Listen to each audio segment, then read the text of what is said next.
Cannonier versus Mabop is this weekend. I'm going to give you a prediction breakdown of all 14 fights on this card. I'm going to try out a new little camera thing or layout for the videos, so let me know what you guys think. I don't know if I like it. I think the camera is a little bit too big, but just getting into the predictions, or actually the one thing I want to recap.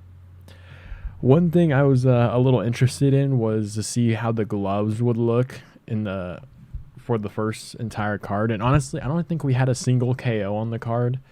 There were some cuts, so I don't know if they really made a difference. I don't know if it made like KOs harder, because I think it is like 3-ounce gloves instead of 4-ounce gloves. I don't know. That could be the case. However, there were multiple guys that got dropped, so who knows. I think this card's actually going to be really fun. But getting into the first fight on the card, we have Puja Tomar versus Rayanne Amanda. I'm not gonna lie, I did like my prelim education study time for this card like a day ago, and I completely forgot like what I thought about this card, so I had to rewatch some of these fights, at least for these two girls. It's very low level women's MMA here, but I'm gonna go with Rayanne Amanda. Puja Tomar, I believe, was the champion in Matrix Fight Night. I think it's like an Indian promotion is my guess. It had a lot of followers, but I never really even heard of it. So I guess she's a champion there. It's pretty much low level there. I mean, she is from India. I think it is an India based promotion. I don't know if I want to get that one wrong there. Yes, that's what it looks like. And you can expect like the talent pool not to be super great, especially for women's MMA. So it's not necessarily like her problem, but Rayanne Amanda, she's a little bit scrappier. I think she has a good idea of range on the feet. She lost to Talita Alankar, which it was split decision, so it's not as bad, but I thought she did well scrapping on the feet. My only worry is that the leg kicks of Tomar is going to get after Amanda in this fight, but at the end of the day, it's low-level women's MMA. I think Amanda's probably just going to chase after this entire fight, put Tomar on her back foot, and get the points there. So I'm going to go Rayanne Amanda by decision. I don't think she's going to be able to KO Puja Tomar. I guess she did lose a Stamp Fairtex in one. I didn't even notice that, actually. Yeah, she lost. She was in one championship, and she didn't do too well there. And so her last fight, from what I saw, didn't look too great either. So I'm going Rayanne Amanda. Let's move on. We have Cody Stamann versus Taylor Lapilus. I was playing with the idea of going with Cody Stamann here, and it's the thing with Taylor Lapilus is he's good. He has good takedown defense. Well, I will say this.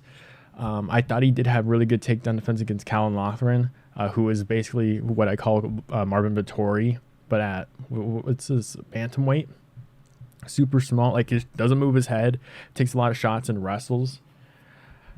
Taylor Lapilus was getting taken down and was working his way back up, but Lothran didn't really offer too much. But what I will say about Lapilus, especially what you saw in the Basharat fight, he's good at defending the first initial takedowns, but as you start wearing on him, he starts to tire out a little bit, and the grappling, I don't want to say gets exposed, but like these wrestlers will start to wear down on Lapilus a little bit, which is what I noticed in the UFC so far. So I think that's going to be very interesting. Cody Stamann does have a really good wrestling background. He's pretty decent on the feet as well. I thought he did pretty good against Douglas Silva de Andrade. He ended up losing that one, and that was about a year ago. He's 34 years of age, 64.5 inches of reach, so he's going to be at a really big reach disadvantage here, which is why I'm probably just going to stay with the safer pick of Taylor Lapilus, who's a little bit more calculated, is probably going to be on the outside circling around, trying to defend the takedowns, and again, just picking his shots against Stamann, who's going to be moving around, who's going to be with a shorter reach advantage, so he's going to be moving a lot. I wish he would mix in the takedowns here. Sometimes he kind of just stays on the feet, sometimes he mixes it in, sometimes he just straight up wrestles. So if Cody Stamann wants to win this fight, I think he's got to mix in his takedowns, just get Taylor Lapilus thinking about it, and then start moving around, so it's hard for Lapilus to catch him here. But I'm going to go with the saber pick. I think Lapilus is pretty solid. I don't think he's like super good. However, I do think he can beat someone like Cody Stamann, especially with that takedown defense that he does have. However, Cody Stamann starts to mix it in, and we see the later rounds he's having a lot more success. I think Cody Stamann could actually be a pretty decent underdog in this fight. So I'm going to go with Taylor Lapilus by decision here. I think he just outpoints Cody Stamann, just lands the better shots. I don't think he finishes Cody Stamann or anything like that. But yeah, I'm going to go with Taylor Lapilus by decision. Up the card, we have Eduardo Moura versus Denise Gomes, or yeah, Denise Gomes is how you say it, or at least how Anik says it. Eduarda Moura is actually like really big for women's. Was a 115, so straw weight. She weighed in at 119 and a half, so she missed weight in her last fight, but she's really big. You saw that in her last fight against Montserrat Ruiz. I mean, she just absolutely destroyed her. She's more of a wrestler and grappler. Denise Gomes, you've seen, it's a pretty good, like decent scrapper. Like you have, I say it multiple times in some of these videos, but you have like that one Brazilian who's in like the lower level of some of these weight divisions that are just super tough for some of these other fighters to get by, and she's one of them. I thought Brunno Brazil on the Contender Series, she's got that really nice head kick KO. I thought she was really good. Gets finished by Denise Gomes. Yasmin Uruguay, big prospect. Everyone's super interested in her. Gets KO'd by Denise Gomes. So she's only lost to Angela Hill, who I think is actually pretty decent. Is a pretty good gatekeeper for that top 15. I will say for Angela Hill, she's very tough. I used to think she wasn't that good, but she's pretty tough against the lower level competition for sure. Loma Lukbumi, very good as well. So she's lost to two very good opponents in the UFC so far and has beaten two really good prospects. So we'll see how she does in this fight. I do worry about Eduarda Moura's chin just being out there because it is out there. But she does have some decent moves on the feet. Like she's got some decent kicks. Like she uses her range a little bit. And again, Denise Gomes is a scrapper. She does have some grappling ability. I do think she's a little bit too aggressive on the ground, which leaves openings for some of the ladies like turn her over or reverse positions that we saw against someone like Angela Hill. But I'm going to go Eduarda Moura. At the end of the day, she could miss weight and this fight could not happen, or she can make weight and be a lot bigger than Denise Gomes, which I think is going to be the case. 5'6" for her, 5'2". You will really see the size difference. Like Eduarda Moura probably should not be at this division, I'm going to be honest. So I think the size difference is going to be a really big thing here. And I think she's going to just take down Denise Gomes, just avoid some of the scrappier encounters with Denise Gomes in this fight. So I'm going to go Eduarda Moura by decision here. I don't think she submits Denise Gomes. She's got a decent little grappling base a little bit for Denise Gomes, but I'm going to go Eduarda Moura by decision. Up the card, we have Daniel Marcos versus John Castañeda. I am going to go with Daniel Marcos. His last fight was a no contest because it was basically Aorica Lang just finding a way out of it. He was piecing up Aorica Lang. And the one thing I will say is Daniel Marcos is hittable at certain points, but I do think he has a really good fight IQ, and I think he's really good at setting up combinations and landing pretty cleanly on guys. And from what we've seen, he hasn't been taking down a lot. He has taken some guys down. I think he tried to take down I'm thinking of John Castañeda real quick. No, I don't think he's been taken down from what I remember seeing his fights. He's got decent takedown offense from what I've seen, at least from what I remember in his Contender Series fights. He's got a decent takedown defense. I think he's got a little decent grappling base as well. John Castañeda is going to be looking to wrestle Daniel Marcos in this fight. I will say what I was going to say about Manny Oliveira. He did end up taking down Manny Oliveira, and there's a reason why Daniel Santos got the Manny Oliveira name. It was because of his fight against John Castañeda. And I do think Daniel Marcos can pressure him. I think he can find his shots against John Castañeda. I think by the time John Castañeda shoots his takedowns, I think it's going to be a little bit too late, and I do think Daniel Marcos is going to piece up John Castañeda on the feet and end up getting the finish. Very similarly to Daniel Santos. Daniel Santos, again, got hurt very early on. Like, John Castañeda is a pretty tough fighter. Like, he got good wrestling. He's very balanced, has good shot selection on the feet. However, I just think Daniel Marcos is a little bit too technical. He's good at finding shots, and will end up finishing John Castañeda. The thing with Daniel Marcos is I think I said Davey Grant would beat him or something like that. There's a fight. I think it was the Davey Grant fight where I just feel like Daniel Marcos, I just didn't see how he's able to stay undefeated for so long, but it seems like he's starting to come into his own. I think he's pretty decent. So I'm going to go Daniel Marcos by finish in the second or third round. I think he's just going to wear on John Castañeda as this fight goes on, and I think he'll end up finishing him. Up the card, we have Andrea Lee versus Montana De La Rosa. I thought Montana De La Rosa was pretty decent until she lost to JJ Aldrich. Like, JJ Aldrich is pretty scrappy on the feet, and Montana De La Rosa is more like a wrestler, grappler kind of type. She's getting a little bit better on the feet, but I don't think she's that great. Andrea Lee, very good on the ground. You saw her do very well against Macy Barber. And if you just compare the Macy Barber fights, I just thought Andrea Lee did a lot better. A lot of people thought Andrea Lee won that fight. I thought Macy Barber won. I think you kind of have to do some more with your takedowns than kind of just hold them down to the ground. I thought Macy Barber did a little bit more damage in that fight, but I had Macy Barber winning. But Andrea Lee made it very tough, and I do think she's going to make it very tough for Montana De La Rosa. I do think this is going to be a scrap on the feet. She's got good takedown defense as well. I don't see a way that Montana De La Rosa wins this fight. So I'm going to go Andrea Lee by decision. Women's MMA fight. Kind of split. Again, Montana De La Rosa is pretty decent, but that last fight I didn't like seeing. Especially, who did JJ Aldrich lose to recently? Because I picked her. It was because she beat Montana De La Rosa. I was like, oh, okay. She lost to Veronica Hardy. And I don't think much of Veronica Hardy at all. And the fact that she was able to take her down and control her and all that kind of stuff, and Montana De La Rosa couldn't. It's a big a little bit of a red flag there. So I'm going to go Andrea Lee. They're both on losing streaks, so hopefully one of them can figure it out. Andrea Lee's going to be a lot older as well. So I'm going to stick with Andrea Lee here by decision. Let's move on. We got Brad Katona versus Jesse Butler. I'm going Brad Katona. His last fight, he lost against Garrett Armfield, who's decent. I mean, he's starting to impress a little bit more. They're both 32. Jesse Butler in his last fight about a year ago lost to Jim Miller by a very, very brutal KO. The thing with Jesse Butler is he's not super impressive. Like, he definitely does have his moments. I believe he did have a win over... Who am I thinking? I guess Masio Fulon, I think, was in the UFC. Maybe I'm thinking of a different fighter, but yeah, I guess Masio Fulon was in the UFC, but he's got a horrible record now.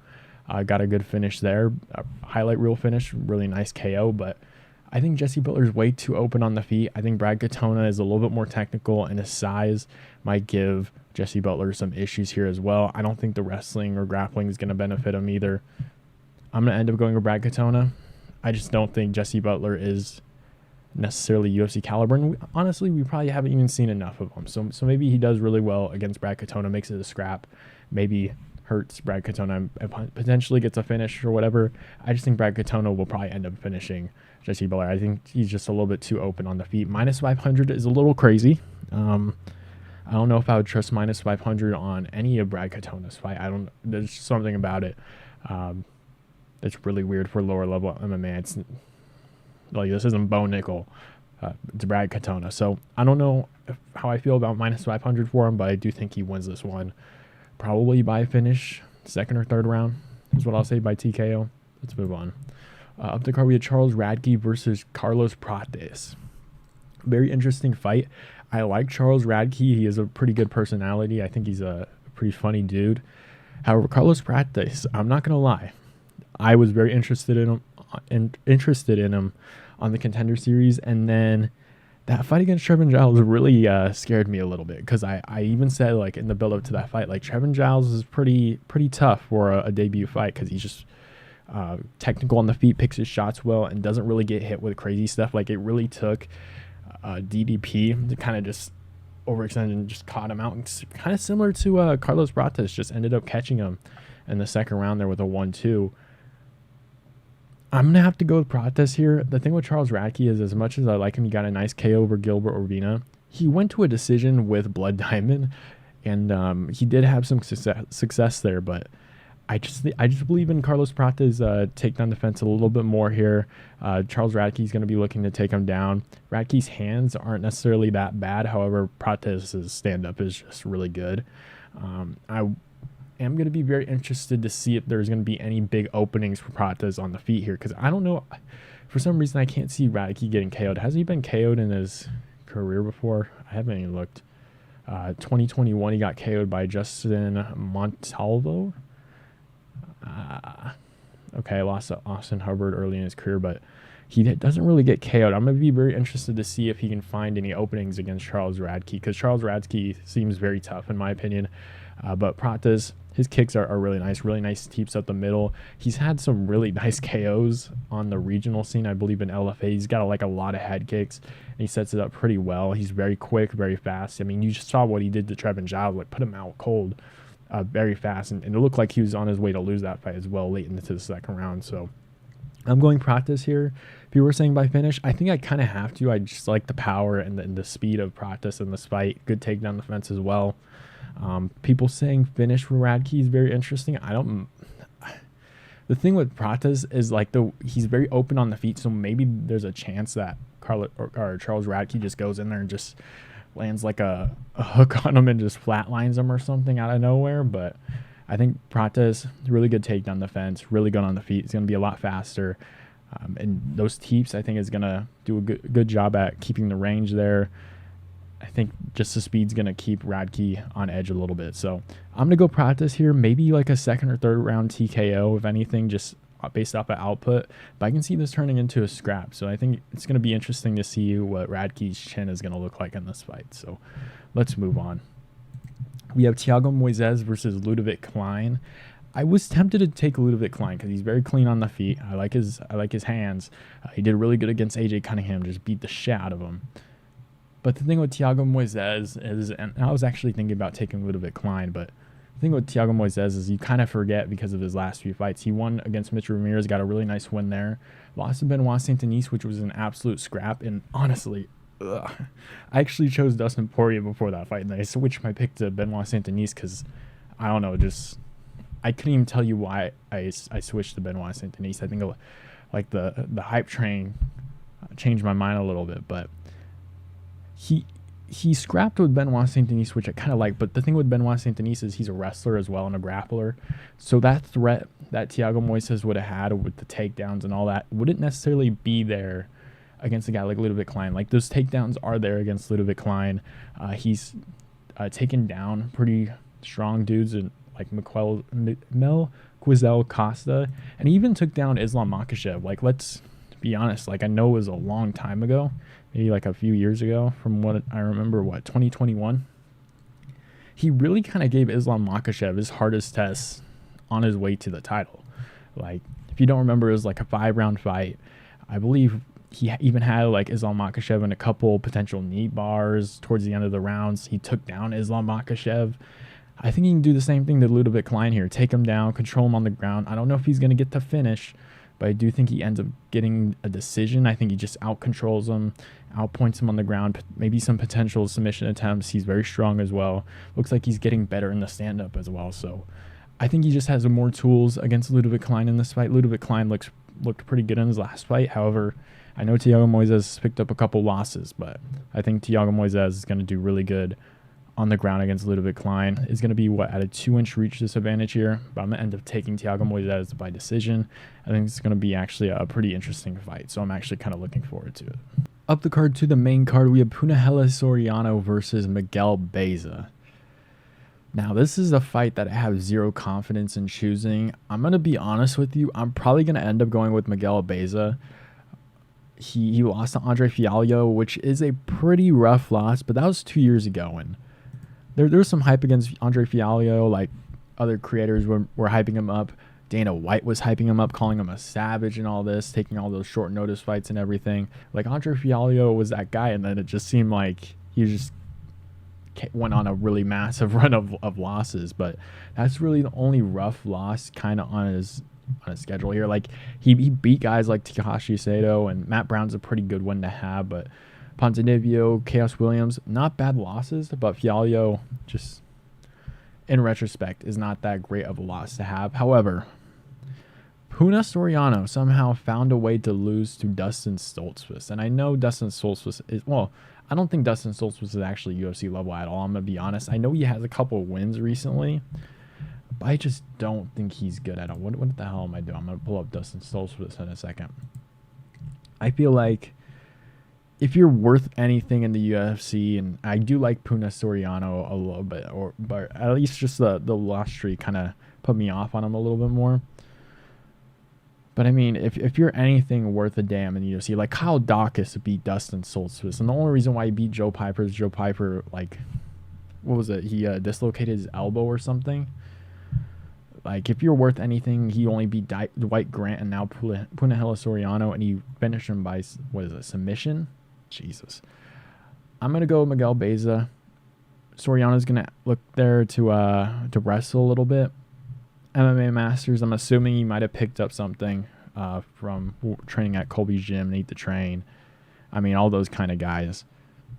At least I hope. 2 years off. I think I trust him a little bit more than Punahele Soriano. This is, again, zero confidence here. I wouldn't trust this pick either way. I'm going Miguel Beza. I just can't trust someone losing to Dustin Solstice. At least Andre Fialho, there was some hype there. It was understandable at that time, even though it's looking kind of rough now, like 5 straight losses. Like, it was understandable. But this, I don't know. The loser probably gets cut. I'm going to go Miguel Beza. Haven't seen him in 2 years. I'm assuming he learned something. He's 31, entering his prime. I'm going Beza. Let's move on. I'm sorry. That fight's a rough one. I'm surprised it's on the main card. Let's move on. Julian Marquez versus Zach Reese. I was kind of tempted to take Julian Marquez because Zach Reese is just so open on the feet. I know a lot of people hype up Zach Reese, and he got slammed. He got hit pretty clean by Cody Brundage, taken down because he fell over, and then slam KO'd by Cody Brundage. So let's keep that in mind there. But Zach Reese, he's just very wild, and I was kind of hoping at some point he would kind of like calm it down a little bit. He has a 77-inch reach, inches of reach. He's very tall, 6'4", so he's a very big dude. I was kind of hoping at some point he'd like calm it down a little, because you see that in his fights, especially in his Contender Series fights. Like, he was going for so many jump knees and was like falling over, and all his other fights are kind of the same way as well. Like, they're all first round finishes, even lost in the first round. So my guess is if you're betting on a first round finish, you'll probably see it here. And the thing with Julian Marquez is he starts out pretty decent, but he tires out a little bit more. Maybe Zach Reese is just wild enough to where he's able to catch Julian Marquez, and I think I just have a little bit more trust in Zach Reese. Julian Marquez's chin, I don't know if I trust too much. The thing with Zach Reese especially, I didn't even bring it up. Ilar Aronov, the guy he fought there in the Contender Series, he got taken down and then ended up submitting. Like, he was getting his butt whooped and then ended up getting the submission. Like, I'm not huge, like, crazy on Zach Reese at all, but I don't know. I don't trust Julian Marquez at this stage in his career. 34 years of age, hasn't fought in a year and 2 months, which is not what I wanted to see, especially after a KO, after a couple losses on his record here recently, especially by KO. I don't know if I trust the chin too much. I think Zach Reese is going to land pretty clean. I think Julian Marquez is going to land pretty clean on Zach Reese as well. Maybe Zach Reese goes for a couple jumping knees and falls over. Like, he's just a very wild fighter. So this is a nice fight to have on the main card, just to get the crowd kind of going. He will have a 5-inch reach advantage as well, but I'm just going to go with the younger fighter here in Zach Reese, the guy that's probably not taking as much damage in this one. But I do think this is, like, just looking at underdogs, I think this is probably about correct on the betting lines here. -105, -115. I kind of like that a little bit. If you're going on Julian Marquez, I kind of get it, because I just think Zach Reese is too hittable. However, I think Zach Reese is kind of tough. I know he got slam KO'd, but I mean, how many times is he ever going to get slam KO'd? Maybe he gets slam KO'd in this fight, but I just highly doubt it. But that was the only one to kind of just take him out. So I'm going to go Zach Reese by finishing the first round. No matter what, I think this fight ends in the first round. He hasn't been taken out of the first round at all in his entire career. And if you know Julian Marquez, he's a scrapper. So odds are this fight probably ends in the first round. So if you're a betting guy, maybe you get some decent odds by some of these bookies that potentially don't know some of the lines here. If you get a decent first round finish odds, go ahead and take it. But I wouldn't be confident on either one of these guys. I'm gonna be honest. I think Zach Reese is way too hittable. But I'm taking him. Younger fighter, a little bit more durable. Let's move on. Of the card, we have Bruno Ferreira versus Dustin Solstice. There's a reason why this fight's on this card, and it's not because it's a competitive fight. Or maybe it could be. Maybe Dustin Solstice takes him down and controls him on the ground. However, Bruno Ferreira is very strong. And I do think if... I don't see this fight going into the later rounds. He's very strong, very stocky, especially for middleweight here. I think he's going to KO Dustin Solstice. He has really nice KO power. He KO'd, who is that? Gregory Rodriguez, flatlined out cold. I believe that was in Brazil as well. I think that was on short notice. Like, crazy KO. I wasn't even picking him there. I picked him against Nursultan Ruzabayev, and then he got flatlined. And then he flatlined Phil Haas, who hasn't. So I'm going to go Bruno Ferreira here. I think Dustin Solstice is just way too beatable, especially with the guy with that much power. I don't think Dustin Solstice is going to get a takedown. Bruno Ferreira is way too strong, and by the time he'd potentially tire himself out by defending these takedowns just due to strength and due to how stocky he is and how much power he's got, it's not going to matter, because I do think Ferreira is just going to flatline and brutally knock out Dustin Solstice. Dustin Solstice doesn't really offer any danger to Bruno Ferreira in this fight. This isn't Punahele Soriano. This is a guy with some pretty serious fight-ending power. So I'm going to go Bruno Ferreira by first-round finish. Let's move on. We have Raul Rosas Jr. versus Ricky Turcios.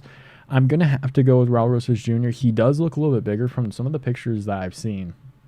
He got a nice KO, of course, against Terrence Mitchell. But some of the pictures I've seen, I think it was with Moura or whatever, like, he's been around training at different camps, which is pretty cool to see. He's not even 20 years of age yet, but he looks a little bit bigger. The thing with Ricky Turcios, and it seems like he just hasn't been able to commit to MMA, or at least to the UFC. Like, he was on the Ultimate Fighter, went to against Brady Haystan in the finals, I believe. One split decision. And then what is like a year, I remember like just waiting to see when this guy would fight, because he's actually a pretty fun fighter to watch. And then you see that Ayman Zahabi fight where he lands like 10% of his shots that he threw, and he threw like over 100 and was just like, I don't even know what he was trying to do. He just wasn't landing them. And then he won against Kevin Natividad, and he mostly relied on his grappling there. And we know how good of a grappler Raul Rosas Jr. is. His stand-up is getting a lot better as well. I think it kind of plays into Raul Rosas Jr.'s game as well. A year and a half off. I just don't think he's committed to MMA, probably like Raul Rosas Jr. is. Like, Raul Rosas Jr. is 20 years of age, has all access in the world to all these kind of fighters. He had actually a pretty decent base coming into the Contender Series. I think he's, barely 18 years of age as well, with that good of a grappling skill against actual, like, fighters. Like, even the fighter he fought in the Contender Series was on the Ultimate Fighter with the Conor McGregor and Chandler season. I guess they had a little bit enough confidence in him doing that. I don't know why. Those fighters actually sucked. I don't know if you guys knew this. Actually, I don't know why this just went up to my brain. The Ultimate Fighter starts, I guess, when this video comes out, like the day of, on Tuesday. And I guess this is the first time I've seen the promotion for it. Like, I just saw the interviews. I don't know. There's actually some good fighters on the show that I'll watch. But I'm going Raul Rosas Jr. Ricky Turcios doesn't seem committed to his game. He focuses quite a bit on the grappling. He has some decent stand-up, however. I think Raul Rosas Jr. a little bit bigger now, learning a lot more, training with a lot better skilled opponents than he was when he was a little bit younger. I know he lost to Christian Rodriguez, but Christian Rodriguez missed weight, absolute weight bully. I don't think that's going to be the case here. I think Raul Rosas Jr. wins by decision. I think it's going to be a scrap. I think it's going to be like a really fun fight, especially Ricky Turcios shows up and makes this an interesting fight. However, I do think Raul Rosas Jr. wins by decision. Maybe Ricky Turcios takes a round in like the second round, and Raul Rosas Jr. just kind of pulls it out at the end. Let's move on to the co-main event. We have Dominick Reyes versus Dustin Jacoby. Oh, boy. I like both of these fighters. I actually have just a little fun fact here. I haven't been able to pick Dustin Jacoby's fights at all, like correctly at all. On this channel, I've picked 5 of his fights. One of them being Da Un Young. I said Da Un Young would win. He gets flatlined. Just a really weird KO anyways. I pick Dustin Jacoby to beat Khalil Roundtree. He beats Khalil Roundtree, but the judges rob him of that victory. I picked Dustin Jacoby here. He comes back towards the end. However, he just looked really bad and lost to Azamat Murzakanov. I picked Kennedy Izinchukwu because, okay, I mean, I know he beat Khalil Roundtree, but he lost to Azamat Murzakanov, so I have to pick Kennedy Izinchukwu, right? Dustin Jacoby beats him.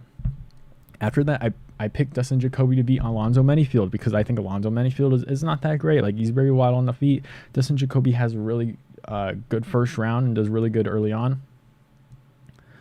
Too much damage done to him. He loses that fight. And I was actually at that card, and I was sitting, I think, really close to his family. And that was a pretty rough watch, I'm going to be honest. Every time he got dropped, like, I don't know. Yeah, that was a pretty rough. So I don't know if you guys have ever been to an event and sat next to a fighter's family. It's a pretty rough sight to see. However, I do like both of these fighters. I will say I like Dominick Reyes a little bit more. I don't want to see him get KO'd in this fight. So I will take Dustin Jacoby.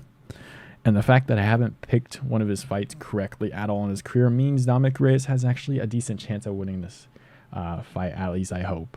His last fight was a loss to Ryan Spann. He got KO'd pretty badly a year and 6 months ago. There's a lot of worries about his chin, which are probably the right worries to have. If Dustin Jacoby wins this, it'll probably be by KO. However, Dustin Jacoby really hasn't looked that great recently. He's 36 years of age as well, a lot older. We'll see. Dominick Reyes does have a pretty decent chance at winning, I will say. It's not Carlos Ulberg, which he was scheduled to fight against. Thank God that fight did not happen. But I'm going to go with Dustin Jacoby.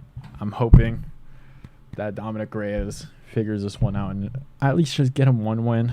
It's been pretty rough since he got robbed against John Jones. So hopefully he can get a win. I do worry about his chin a little bit more. So I'm going to go with Dustin Jacoby.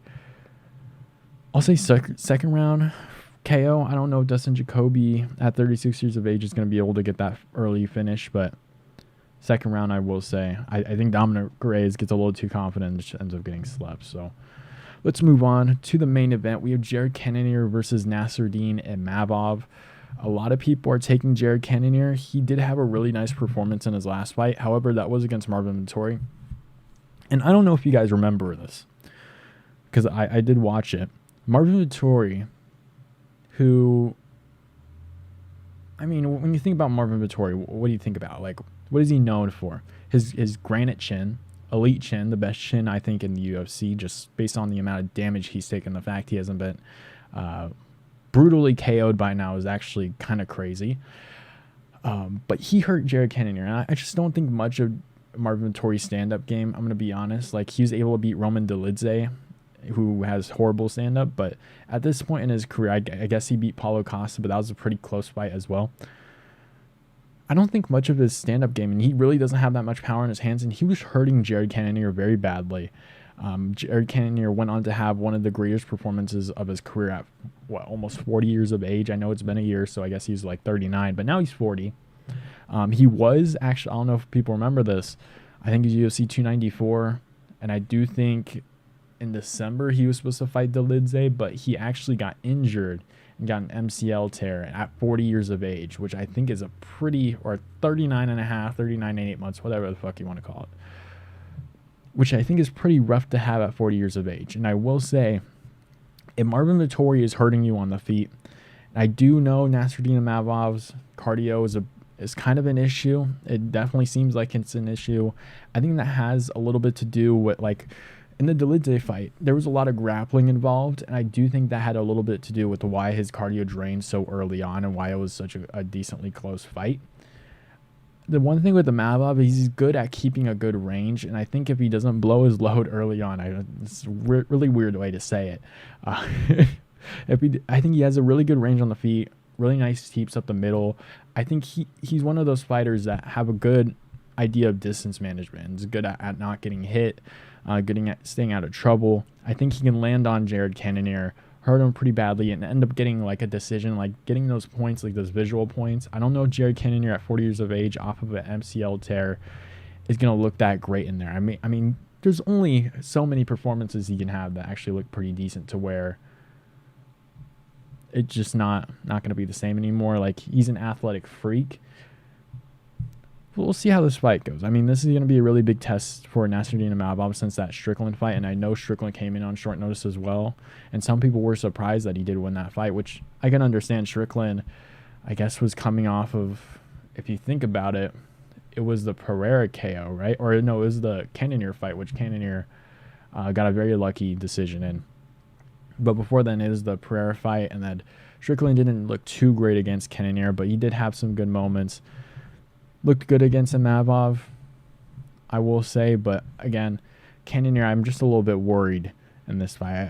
I do think people are just remembering just a year ago at 39 years of age, although it is very old, the really good performance. However, early on, just getting hurt by Marvin Vettori is just a red flag for me. The MCL tear is a red flag. Being 40 years of age in the UFC is a red flag. I know it's middleweight, however, it's not light heavyweight and heavyweight. At least I hope. I guess Brunson kind of was like 40, right? How old is Brunson? I don't even remember how old he was in the UFC. when he fought like DDP. Was he like 39 or something? He's pretty old, and he kind of stuck around there. So maybe Cannonier is just an anomaly. But I do think Imavov with the range is going to be able to catch Cannonier, get some visual damage in there, get Cannonier to kind of just start throwing at air.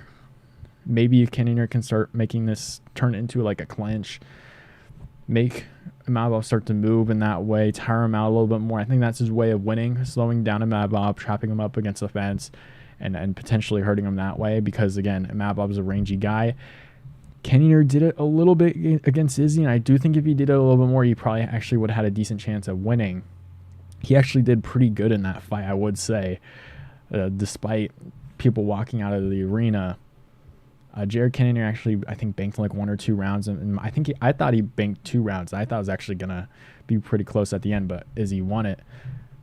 I think Imavov good at keeping a good range, gonna chop the legs. I know Cannonier has good leg kicks, so we'll see what kind of a battle that is, but good range up the middle, nice teeps. He's gonna hit the body of Cannonier.